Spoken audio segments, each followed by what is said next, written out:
All right, let's go to a story that was front page in The Australian today. Exclusive new details about an anti-Semitic terrorist supporting Islamic preacher who was drumming up hate in Western Sydney. Now, I read it, I was shocked at the level of detail in the news story. I'm sure many others were too. You will recall last night I played you a bit of what the preacher was saying. He was going then by the name of Abu Sayyed, citing Islamic scriptures about killing Jews. Have a listen. To the invading Jews we say, by Allah, the day you will be kicked out of Palestine is coming. A day when the stones and the trees will speak and say, "O Muslim, there is a Jew behind me, come and kill him."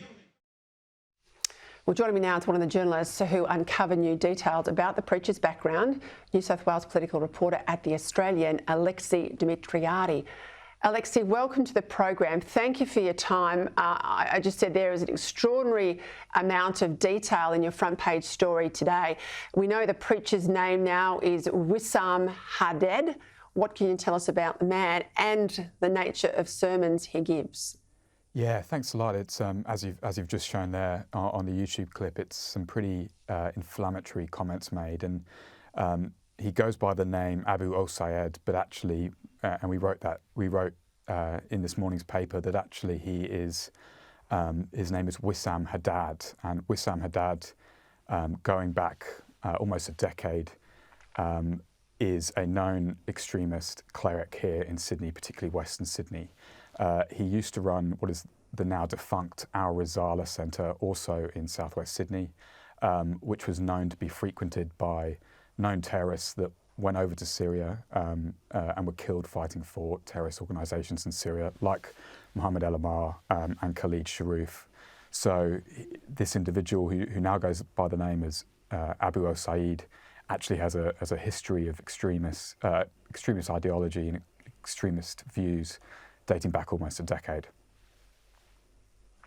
Well, in my previous life working for the PM, I'm absolutely across the Sharif issue. Pretty horrific, I have to say, and there's not much I can say on air. If he has that sort of connection, I think he's a great concern. How big is his audience? Because I know it's not just Friday prayers and other sort of face-to-face meetings where this bile is vented. Of course, there's a significant online presence for many of these clerics now.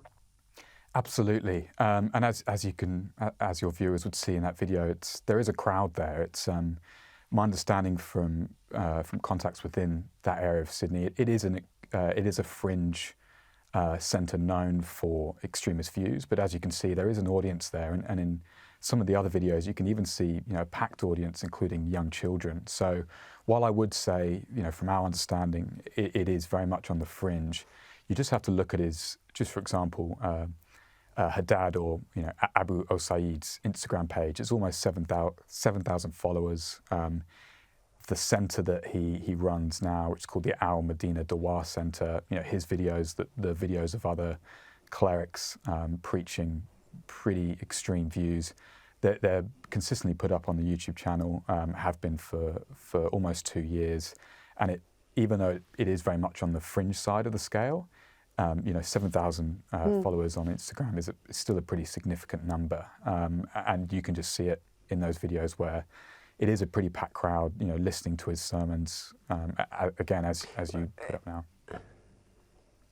Alexi, are you aware the police are doing anything here? I mean, I'm assuming ASIO and intelligence services are getting involved. They may not tell us they are, but what about the police? Yeah, so when we broke the first story on Sunday of Brother Ishmael's sermon, police confirmed to us for that sermon on Sunday that they had commenced an investigation.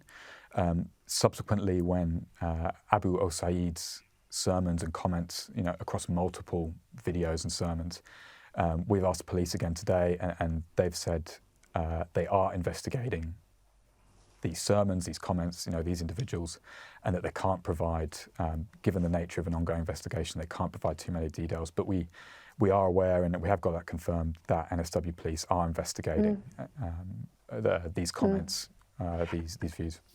Alex, just before we go, are you aware of the citizenship status of either Brother Ishmael or Abu Sayyed? Because comments made by Ismail over the weekend said, you know, if you don't like this Australia, you deport me.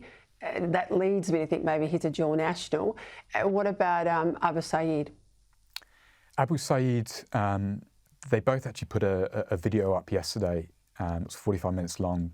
Almost, they called it the response to the media coverage to, you know, everything that we were writing about, our colleagues here in Sydney were writing about. Even though Brother Ismail particularly said, you know, I don't care if ASIO don't like my comments, they can deport me. He does say, Brother Ismail, he does say that he is an Australian citizen. He says, I think he says he likes Australia.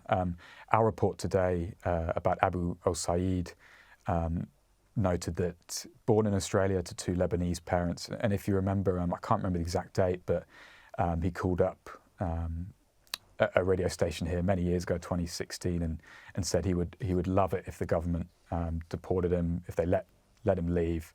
But as we've shown this week, he's still here, even under a different name, you know, doing these sermons. So I'm not entirely sure if he has dual citizenship, but he's certainly a citizen of Australia. Alexi, Demetriadi, thank you for your coverage. This stuff has got to be seen and heard by all Australians. They've got to have sunlight in this area. Thank you for your time tonight.